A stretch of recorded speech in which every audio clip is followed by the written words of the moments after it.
So I want to just do a quick little video and talk a little bit about the importance of citing our sources and how we do this.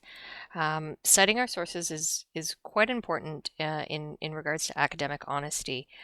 It's very similar to, right, if you're told a story or you're given a story, it's often important to acknowledge the storyteller.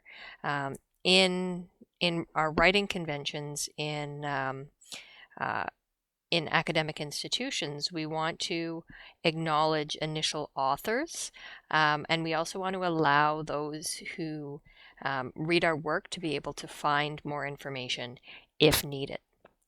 So this quick little video is going to go through just sort of some tips you could use when you are paraphrasing or even when you're quoting directly, and how you can use tools that are within Word to help you. Some of these tools are available in the online version, but not as many. So the first thing we're going to do is we want to format our page. So if we go to New and we actually search for an MLA format template, okay, that will create a template for us. Okay, I'll just make sure that it's fitted here. Now, we don't need much of this information. I'm just going to make it a little bit smaller so we can see the whole thing. But it'll give us all of the things we need to fill in. So I'll fill in my last name up here. Let's just say my last name is Student. Okay. So I'm going to make up a name here. Your instructor's name.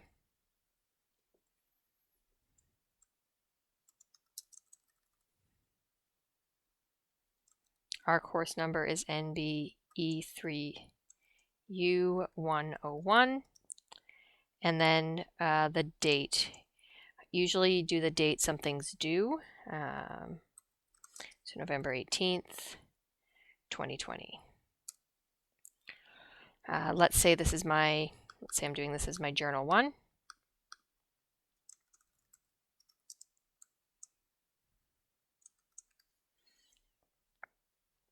Here, I'll make it the full screen just so we can see a little bit better.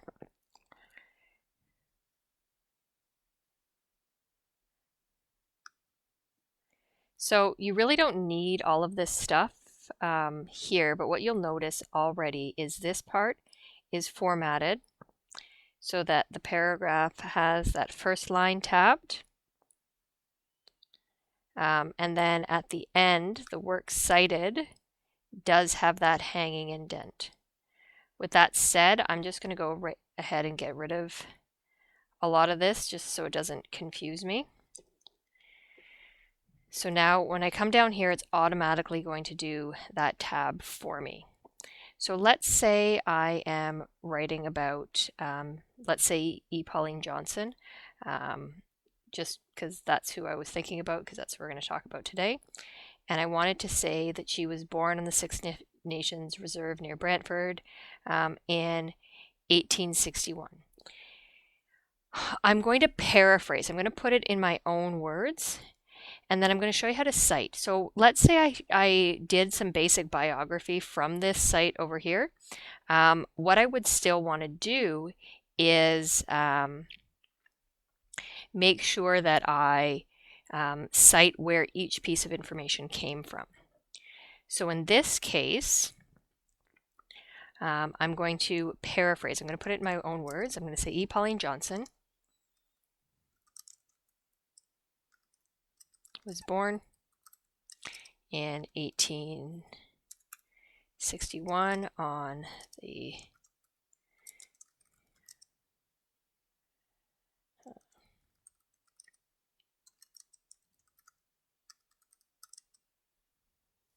it's Brantford, Ontario. So if I wanted to keep going with some information about this, right, I could say her father was a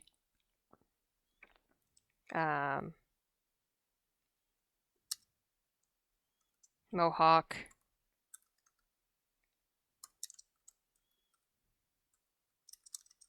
and her mother was from England. So you'll notice that I've paraphrased. I've taken the ideas. I still need to cite them. So that's where that citation tool I was talking about before would work. So you could use a citation generator, so MLA citation generator.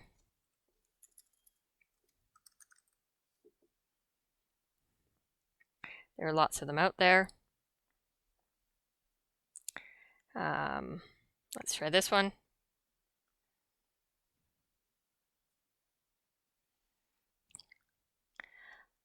I can try cutting and pasting my website.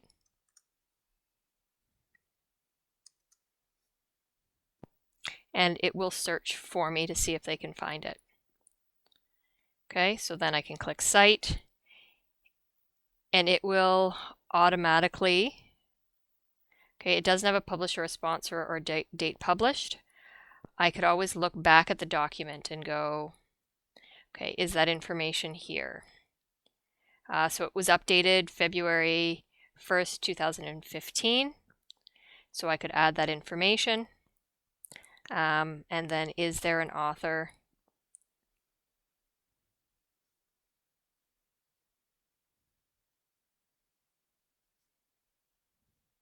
No. So I would use the institution as the author. So author, I could say Athabasca.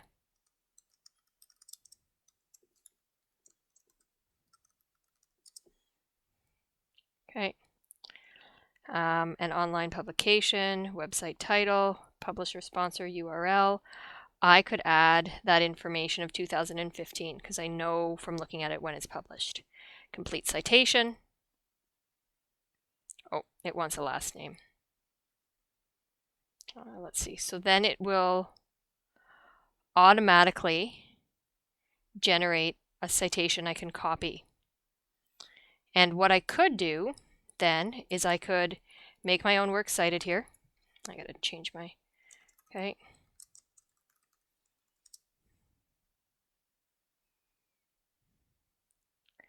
I want this, I want none. Then I'm going to want to switch this to a hanging indent. It already formats it as a hanging indent. I do want it double spaced. So again, I go to paragraph, double space it, make sure it's on a hanging indent, and it's properly cited. So then what I would type in here is Athabasca University.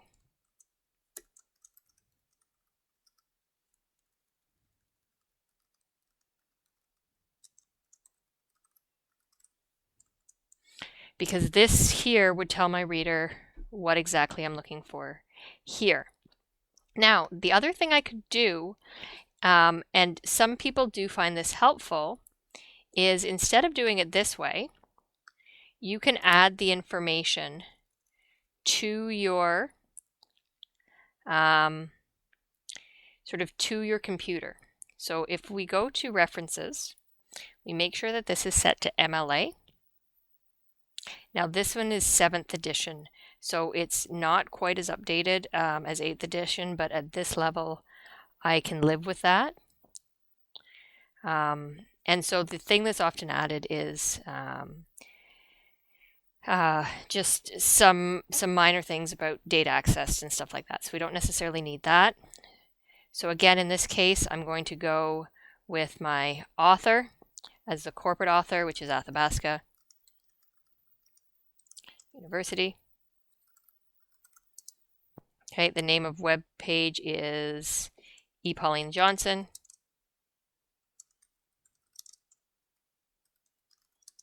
Okay, the year we established from the bottom here was 2015. You don't need these date accessed and stuff. That's actually the old system. What you do need is the URL, so where I would search for it.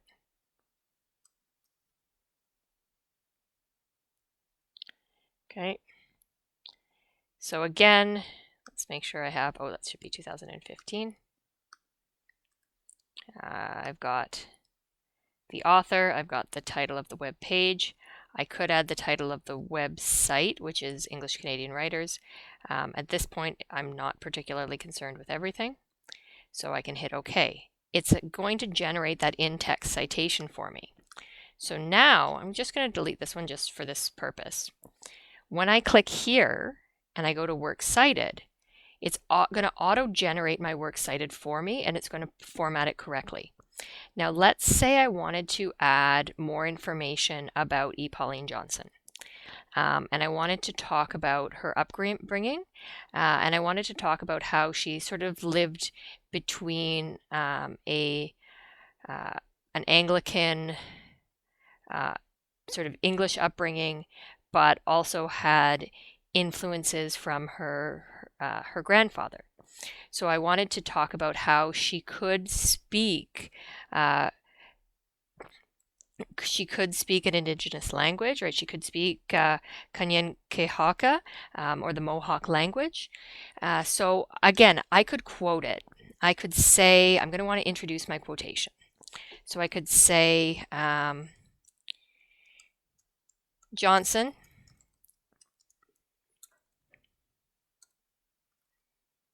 was educated in English, but she was, and I'm going to say, taught to appreciate and respect her Mohawk and ancestry. So I'm going to use this, and I'm going to blend my quotation. So I'm going to cut it here. I'm going to paste it, make sure that the formatting is correct. This is a direct quotation. So notice I've got it in the quotation. Now before I put my period down, before that I need to have the citation. So again, I could even, some sites have this option. You can actually just find the citation by clicking a citation option. But let's say I wanted to add it to my information here. So here's the other source. So anytime I use something from this Athabasca course, I can click it in and it'll add the citation. So I'm going to add a new source here. Again, it's a website. The author, I can find all of that information up here. So the author is Amanda Robinson. Okay, the name of the web page. Again, I will just, it's faster to do it this way. Okay, the year, I'm going to do when it was last updated, 2020. I can add the month and the day if I want.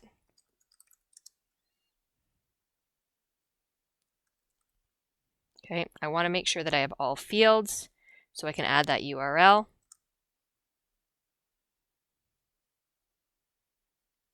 Oh, I just...